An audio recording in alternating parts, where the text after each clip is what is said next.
friends, welcome back to my channel. It's Megan and today we are doing another Mythical Mail Monday. For today's Mail Monday we are doing another haul.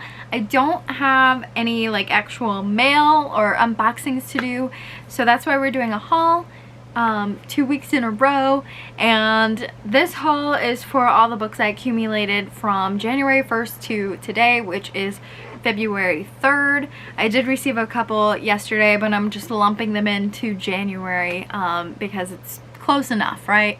So I've got one special edition here, I've got some sequels I picked up, I've got some pre-orders that came in, so I think we've got enough to talk about. Without further ado, let's get started. As always, we're going to kick it off with the special editions. As I said, I don't have any unboxings this month. I don't know why they're also delayed. I literally just got the like shipping label created notification for Fairy Loot's January, and I have received nothing for Illumicrate January, so it's just like all the boxes are behind right now, but that's okay because we all need a little delay once in a while, right? So this is a special edition that was a sequel to a Fairy Loot special edition set, so it just came out. So it's not like a spoiler or anything, you don't have to skip ahead. This is just something that is a Fairy Loot exclusive edition, and that is the River of Silver. This is part of the like Davabad, I don't really know how to pronounce it, but it's like the City of Gold, City of Brass, Empire of Gold, something like that. It's part of that series by Shannon Chakraborty. City of Brass, yeah, okay.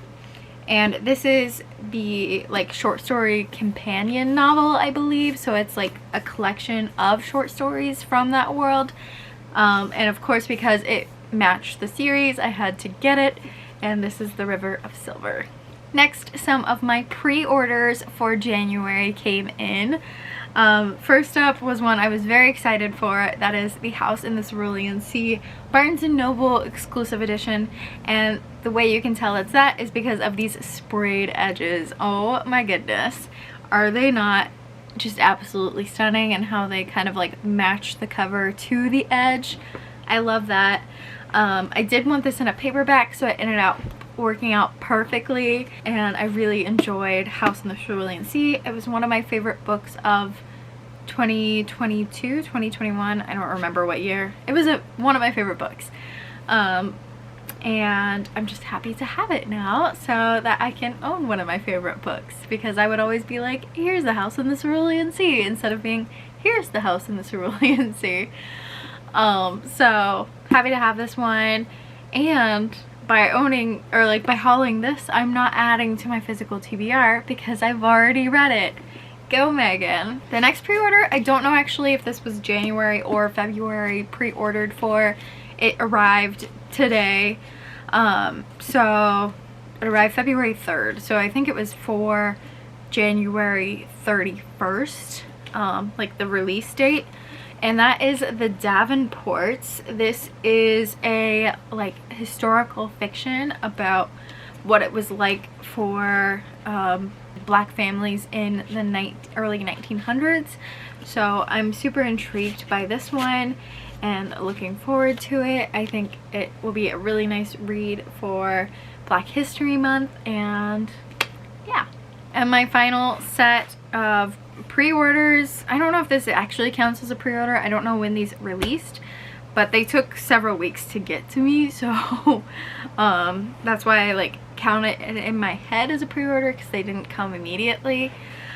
They are the like box set of 6 Alice Oseman books. So we have I Was Born This Way, we have Loveless, Nick and Charlie, This Winter, Radio Silence, and Solitaire. This one I'm really looking forward to. I think it's focused on Tori, which is Charlie's sister, and I just love this edition, or this set, because they all have this like nice little cohesive look aesthetic to them. So I'm excited to have these ones as opposed to the ones with like the character art. I normally gravitate towards character art, I just really liked how these ones look together.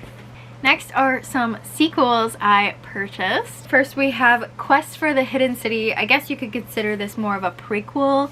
Well, it's like a sequel to the prequel, but it's a prequel to the sequel. Yeah.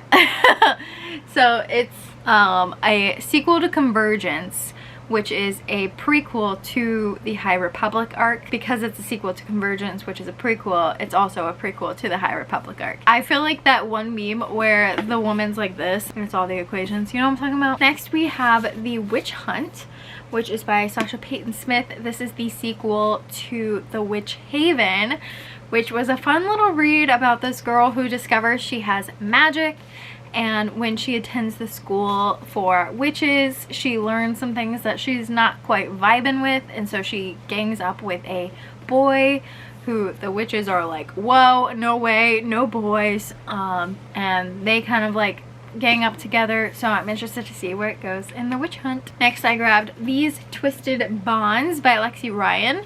I've not read These Hollow Vows yet, but just from like the first few pages I picked up and read like the first 5 pages maybe, and I was like, oh, I love this. I don't know why I didn't continue it, but because I know I like it, at least from the first 5 pages. Watch me like hate it. I picked up the sequel. And then I grabbed Master of Iron, which is the sequel to Blade of Secrets.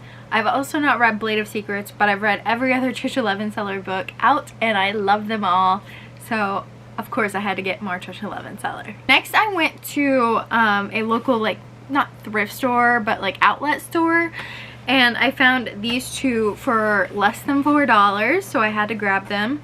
First we have Within These Wicked Walls by Lauren Blackwood. This is part of Reese's YA book club, but I've also had my eye on this book for a while. I don't know exactly what it's about, but I've seen it in a lot of recommendations, so I've wanted to check it out. What the Heart Desires, the House Destroys is the tagline of this one. And then I also found Star Wars Alphabet Squadron, which is of course part of the canon Star Wars series, so I had to snag that to continue that series. I've got my Star Wars shelf going on here, so we're just gonna keep adding to it. And then I have some other books I picked up that are not sequels, but rather the start of a series. First I grabbed some Elise Kova books. I have been eyeballing Elise Kova's books forever, purely because of the artwork. I think that it looks so good.